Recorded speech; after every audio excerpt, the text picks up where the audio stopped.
WhatsApp champions and welcome back to Grand Academy. तो आज इस वीडियो में हम आपके लिए लेकर आए हैं एक बहुत बढ़िया फिजिकल एजुकेशन की स्ट्रैटेजी, जिसमें आपको काफ़ी हद तक समझ में आ जाएगा और आपको एक आइडिया भी मिल जाएगा कि आपको फिजिकल एजुकेशन को पढ़ना कैसे है। देखो बच्चों, फिजिकल एजुकेशन एक ऐसा सब्जेक्ट है जो बहुत ही ज़्यादा हमारी रियल लाइफ से जुड़ा हुआ है and it is a very very very important subject, ठीक है, जो हमारी लाइफस्टाइल के लिए, हमारी हेल्थ के लिए बहुत ज़्यादा इम्पॉर्टेंट है। तो आप लोगों को इसको बिल्कुल भी ऐसे नहीं लेकर चलना है कि मुझे तो बस पास होना है, मैं तो बस निकाल लूँ, क्योंकि ये जो सब्जेक्ट है ये आपके लिए बहुत बहुत ज़्यादा इम्पॉर्टेंट है। बोर्ड्स के लिए ही नहीं, सीयूईटी के लिए नहीं, बट आपके खुद की फिजिकल हेल्थ के लिए। इस सब्जेक्ट को हमें बिल्कुल भी हल्के में नहीं लेना है, क्योंकि ये एक ऐसा सब्जेक्ट है बिजनेस स्टडीज़ और इंग्लिश की तरह जो आपकी परसेंटेज को बहुत अच्छा बूस्ट दे सकता है। तो हमें बिल्कुल भी इसको लाइटली नहीं लेना है और हमें इसे एवरीडे 30 मिनट्स देकर पढ़ना है, ठीक है। तो हम सबसे पहले बच्चों शुरू करते हैं हमारी फिजिकल एजुकेशन की स्ट्रैटेजी कि हमें कैसे फिजिकल एजुकेशन की पढ़ाई अब से करनी है। सबसे पहला, नो योर सिलेबस। आपको अपना सिलेबस पता होना चाहिए। आपको पता होना चाहिए कि मेरे फिजिकल एजुकेशन में बेटा 10 चैप्टर्स हैं, ठीक है। उन 10 चैप्टर में सब टॉपिक्स कौन से हैं, हाईएस्ट वेटेड चैप्टर कौन सा है, रिपीटेड टॉपिक्स कौन से हैं, ये सारी चीज़ें आपको पता होनी चाहिए, ताकि जब भी आप एक चैप्टर पढ़ रहे हो तो आपको पता हो कि अच्छा, अगर आप चैप्टर 1 पढ़ रहे हो तो आपको पता होना चाहिए कि यहाँ पे फिक्सचर्स है, बाइज है, सीडिंग है, स्पेशल सीडिंग है। It's very very important. Committees are important, intramural extramural भी इंपॉर्टेंट हो जाता है, ठीक है। फिर आते हैं हमारा थर्ड चैप्टर जो योगासन्स में, अगेन वेरी वेरी इंपॉर्टेंट, ठीक है। जो काफ़ी आसन्स हैं जिसके अदर नेम्स हैं वो पता होना चाहिए, फैक्चुअल इन्फॉर्मेशन पता होना चाहिए, ठीक है। ऐसी बहुत सारी चीज़ें हैं जो आपको पता होना चाहिए कि अच्छा ये इंपॉर्टेंट है, ये आती हैं और ये हर साल रिपीट होती हैं, इसमें से क्वेश्चन आता ही आता है। तो जब तक आपको ये चीज़ें पता ही नहीं होंगी तो आप हल्के में लोगे, है ना। तो आपको ये चीज़ हमेशा से ध्यान में रखनी कि आपको पता होना चाहिए कि ये 10 चैप्टर हैं, कौन सा हाईएस्ट वेटेज है, अच्छा कौन से चैप्टर में से सबसे ज़्यादा रिपीटेड क्या आया है, ठीक है। और ऐसा नहीं है कि अगर कोई टॉपिक जो है वो इक्का दुक्का बारी पूछा गया तो वो आएगा नहीं। देखो, अब एग्जामिनेशंस बदल रहे हैं और हम प्रिडिक्ट नहीं कर सकते, बट हाँ आपको ये भी ध्यान में रखना है कि PYQs are very very important, ठीक है। तो आप 5 या 3 साल तो एटलीस्ट आप देखो, सैम्पल पेपर भी देखो, बोर्ड पेपर भी देखो कि क्या सिमिलैरिटीज़ हैं, क्या डिससिमिलैरिटीज़ हैं, उससे आपकी प्रिपरेशन जो है वो बेटर होगी। तो सबसे पहला स्टेप क्या है कि आपको आपका सिलेबस पता होना चाहिए कि आपके 10 चैप्टर हैं, मोस्ट रिपीटेड टॉपिक्स किस में से आते हैं, हाईएस्ट वेटेड चैप्टर क्या है, किस में क्या इंपॉर्टेंट है, ये सारी चीज़ें हमें पता होनी चाहिए। Next, make short notes. अब बच्चे क्या गलती करते हैं, मोटे मोटे पन्नों के नोट्स बना देते हैं। जैसे chapter 1, let's say for an example, chapter 1 जो है वो मेरा लेट्स से 50 पेजेस का है, ठीक है, और मैंने नोट्स क्या बना दिए 40 पेजेस की। कोई सेंस बनती है नोट्स की? ये तो मुझे लग रहा है फिर आपने तो किताब ही छाप दी है। ऐसा नहीं करना हमें। हमारे जो नोट्स हैं, वेरी शॉर्ट नोट्स जो हैं आपके, वेरी शॉर्ट नोट्स जो हैं वो 5 पेजेस के बना लो और नोट्स बनाओ जो आपको 1 पेज का मिले, और एक माइंड मैप ज़रूर से बनाओ, तभी फ़ायदा है। जैसे आपने आसन्स लिखे, आसन्स का जिनका भी अदर नेम है वो दे दिया, कॉन्ट्रडिक्शन सबकी अलग अलग लिख ली और वो लिख ली, वो भी कीवर्ड्स में। एक कॉमन वो बना लो कि कॉमन कॉजेज, कॉमन कॉन्ट्रडिक्शंस, जो कि अगर आपको स्पेसिफिकली भी नहीं याद रहे तो अगर आप ये कॉमन भी लिखाओगे तो भी आपका काम चल जाएगा, आपको नंबर मिल जाएंगे। तो आप अपनी लैंग्वेज में अगर लिखोगे चीज़ें तो भी आपको नंबर मिल जाएंगे। बस आपको ये पता होना चाहिए कि जैसे नॉकनीज़ है, ठीक है, तो नॉकनीज़ में क्या होता है कि आपका जो स्पेस है घुटनों में वो बिल्कुल भी नहीं होता, आपके घुटने जॉइंट होते हैं, आपके फुट में जो है वो स्पेस होती है, ठीक है। अब इसको ठीक करने का क्या तरीका है, हॉर्स राइडिंग एक तरीका है, तो ये आपको पता होना चाहिए। तो ऐसे जब तक आपको चीज़ें पता नहीं होंगी तो यही चीज़ें आपके नोट्स में होनी चाहिए। राम कथा हमें नहीं देनी है उसमें, कथाएं बिल्कुल भी लॉन्ग स्टोरीज नहीं डालनी है हमें उसमें, ठीक है, तो इस चीज़ का आपको ध्यान रखना है। और मैं आपको एक और चीज़ बता दूं कि ग्रैंड अकेडमी ने अपना physical education champion course launch कर दिया है, जिसमें आपको crisp notes, detailed notes, mind maps, line by line explanation, video lectures, mentorship, live sessions, notes, मॉक्स, question bank, doubt support, सब कुछ मिलेगा। इसका लिंक मैं आपको डिस्क्रिप्शन पिन कमेंट में दे दूंगी और यहाँ पर QR भी लगा दूंगी, इसको भी चेकआउट कर लेना, क्योंकि इस कोर्स से आपकी 60% मेहनत तो हम खुद ही कर देंगे, बाकी थोड़ी बहुत जो मेहनत है वो आपको खुद करनी पड़ेगी। तो इसमें आपको ये सब भी बनाने की कोई ज़रूरत नहीं, क्योंकि ये सब आपको रेडीमेड कोर्स में मिल जाएगा। ठीक है, तो हमें क्या करना है, बहुत ही छोटे छोटे नोट्स बनाने हैं, जो बहुत इंपॉर्टेंट चीज़ें हैं, कीवर्ड्स हैं, फैक्चुअल इन्फॉर्मेशन है। ठीक है, कीवर्ड्स हैं, फैक्चुअल इन्फॉर्मेशन है। अच्छा, बॉक्सेस हमारे इंपॉर्टेंट हो जाते हैं, हेडिंग्स हमारे लिए इंपॉर्टेंट हो जाती हैं, फ्लो चार्ट्स का भी कहीं कहीं इस्तेमाल कर सकते हो, और डायग्राम्स, और हमारे फॉर्मूला शीट भी आप बना सकते हो। फॉर्मूलाज वैसे ज़्यादा हैं नहीं, बट आपको पता होना चाहिए। नेक्स्ट पर आते हैं। नेक्स्ट इज फोकस ऑन की टॉपिक्स। फोकस ऑन की टॉपिक्स क्या क्या मतलब है भाई, जैसे कमिटीज़ पे क्वेश्चन आता है, ठीक है, उसके बाद हमारा फिक्सचर्स पे क्वेश्चन आता है, योगा आसन्स पे क्वेश्चन आता है, जिसमें कॉन्ट्रडिक्शंस, कॉजेज वगैरह पूछे जाते हैं, न्यूटन्स के लॉ, ठीक है, बायोमैकेनिक्स, जिसमें से प्रोजेक्टाइल कितने तरीके की स्पीड होती है, फ्रिक्शन कितने तरीके की होती है, ठीक है, फिर कुछ मैनेजमेंट के टॉपिक्स में है, जैसे पर्सनालिटी कितने तरीके की होती है, ABCD, मोटिवेशन, ये सब चीज़ें जो है, तो ये की टॉपिक्स हैं जो आते हैं, जो बहुत ज़्यादा इंपॉर्टेंट है, जिनको आपको पता होना चाहिए। फिर एक होता है फीमेल ट्रेड, जिसमें 3 चीज़ें होती हैं, ठीक है, वो आप मुझे कमेंट सेक्शन में बताओगे मैं किसकी बात कर रही हूँ। ठीक है, तो ये सारी चीज़ें बहुत इंपॉर्टेंट है। ओलंपिक्स हो गया, डेफी ओलंपिक्स हो गया, फिर उसके अलावा न्यूट्रिशन में हमारा जो मैक्रो, माइक्रो, ठीक है, मैक्रो, माइक्रो, उसके बाद विटामिन बी का परिवार, ठीक है, ये आपको पता होना चाहिए। अब आप मुझे इसमें बताओगे कि B3 और B6 का नेम क्या है, साइंटिफिक नेम, ठीक है। तो जब तक आपको ये की टॉपिक्स नहीं पता होंगे तब तक बात नहीं बनेगी, ठीक है, क्योंकि आपके एग्जामिनेशन में ये मोस्टली रिपीटेड टॉपिक्स हैं जो हमेशा आते हैं, बहुत इंपॉर्टेंट हैं। अब इसमें एक और इम्पॉर्टेंट है कि भाई रियल लाइफ एग्जाम्पल्स, स्टोरीज, अपने स्पोर्ट्स पर्सन की कहानियों से, अपने जिम की कहानियों से, कोई योगा करता है तो उसकी कहानियों से, अगर आप ये चीज़ें समझोगे तो आपको बहुत अच्छे तरीके से बेटा समझ में भी आएगी, आप रिलेट भी कर पाओगे और आप एग्जामिनेशन में लिख के भी आ पाओगे।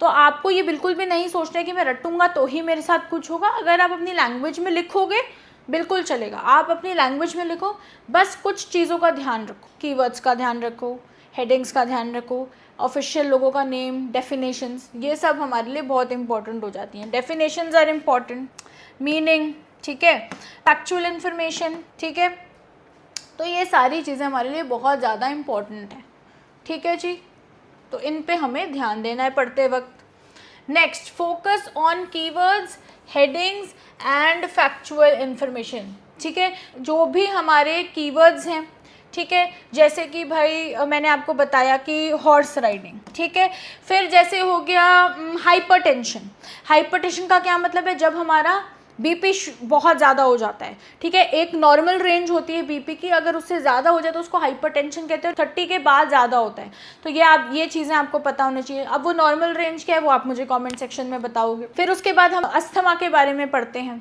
ठीक है, कि अस्थमा क्या है, अस्थमा में कौन से हम आसन कर सकते हैं, अस्थमा होती किसकी बीमारी है ये आपको पता होना चाहिए, ठीक है। फिर हमने टाइप्स ऑफ फ्रैक्चर्स के बारे में पढ़ा, ठीक है, कि कितने तरीके के फ्रैक्चर होते हैं, उनकी रिकवरी कैसे होती है, स्प्रेन क्या होता है, ब्रूज क्या होता है ना, तो हम ये सारी चीज़ें पढ़ते हैं। तो हमें इन चीज़ों में यही ध्यान देना है कि उस चीज़ का मीनिंग क्या है, उस चीज़ का बेटा मीनिंग क्या है, ठीक है, वो चीज़ हुई कैसे, उसका कॉज क्या था, उसको ठीक कैसे किया जाएगा, उसे प्रिवेंट कैसे किया जाएगा।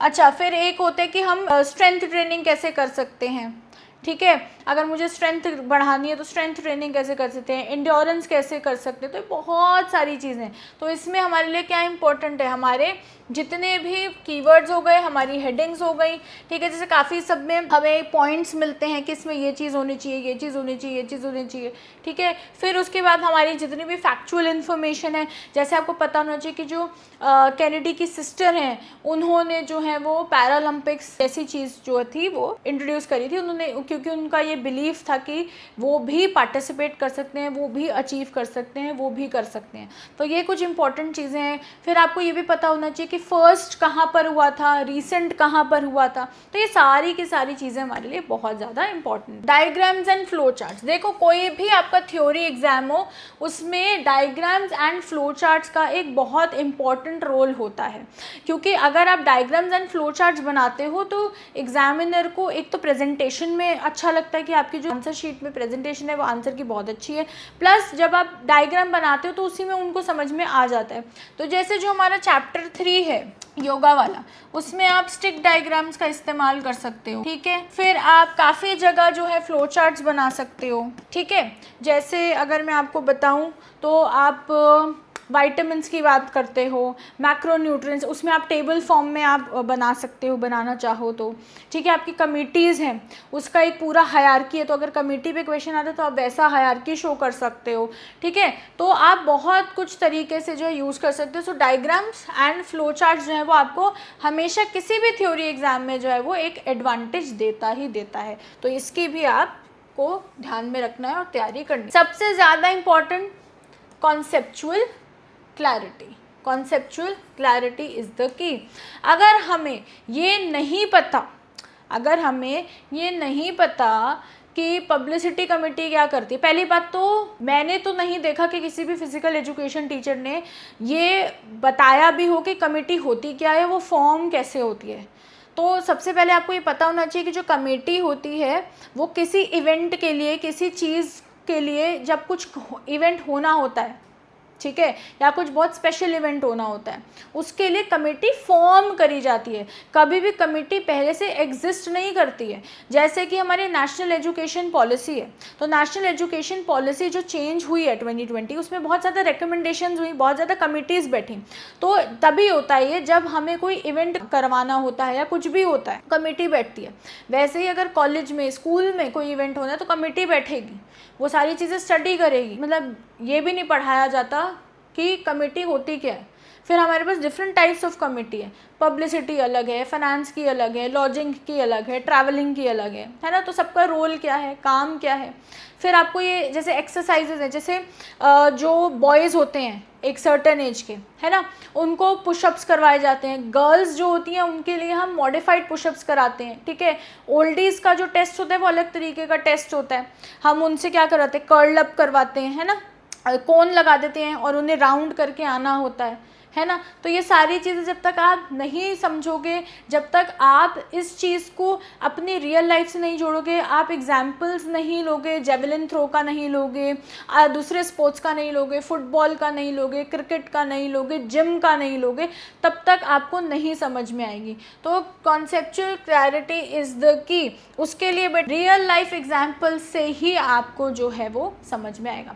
अब अगर आप मेरा कोर्स लोगे तो वहाँ पर मैंने बिल्कुल पूरी कोशिश करी है कि मैं आपको सिंपलेस्ट फॉर्म में समझाऊं, हर चीज़ में एग्जाम्पल दूं, हर चीज़ में मैंने जिम का एग्जाम्पल, योगा का एग्जाम्पल, स्पोर्ट्स पर्सन का एग्जाम्पल दिया है। उससे देखो थोड़ा इंटरेस्टिंग भी लगता है और बच्चे को समझ भी आता है, तो आप लोगों को ये चीज़ याद भी रहेगी, क्योंकि ये थोड़ी कॉम्प्लेक्स चीज़ें होती हैं, है ना। तो इसको आपको दिमाग में बैठाने के लिए भी तो आपके पास कोई स्टोरी, कोई एग्जाम्पल कुछ तो होना चाहिए ना, वो आपको कोर्स में मिलेगा, ठीक है। तो रियल लाइफ एग्जाम्पल से आपको समझना है, कहानी के तरीके से समझना है, सिंपलेस्ट तरीके से समझना है और आपका हो जाएगा। इतना कोई डिफ़िकल्ट नहीं है फिजिकल एजुकेशन, ठीक है।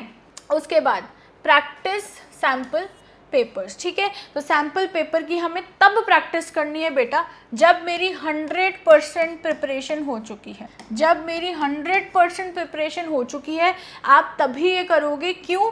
क्योंकि देखो ये एक टूल की तरह काम करता है मेजर करने के लिए आप ही की परफॉर्मेंस। तो अगर आपको अपनी परफॉर्मेंस को मेजर करना है तो वो तभी करोगे ना जब आपकी तैयारी हो चुकी होगी। अगर आपने तैयारी ही नहीं करी तो सैम्पल पेपर करने का तो कोई लॉजिक ही नहीं बनता।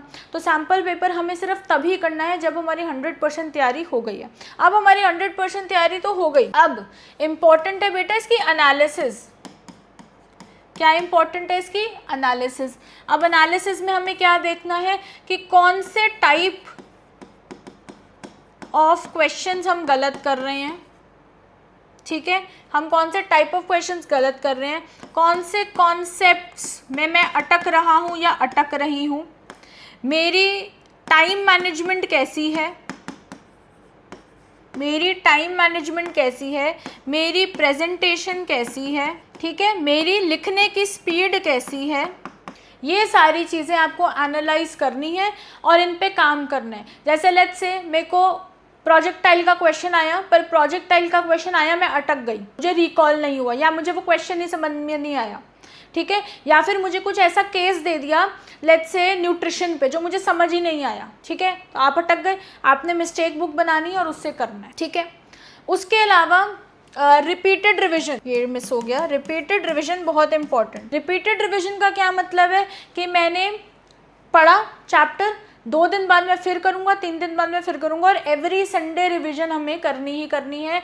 और कोशिश करके कुछ क्वेश्चंस लगा लेना। अगर तुम MCQ भी लगा लोगे तो भी उससे तुम्हारी कॉन्सेप्चुअल क्लैरिटी बल्कि बेटर चेक होगी, क्योंकि सब्जेक्टिव में तो तुम जैसे तैसे लिख दोगे कहानियाँ बना बना के, है ना।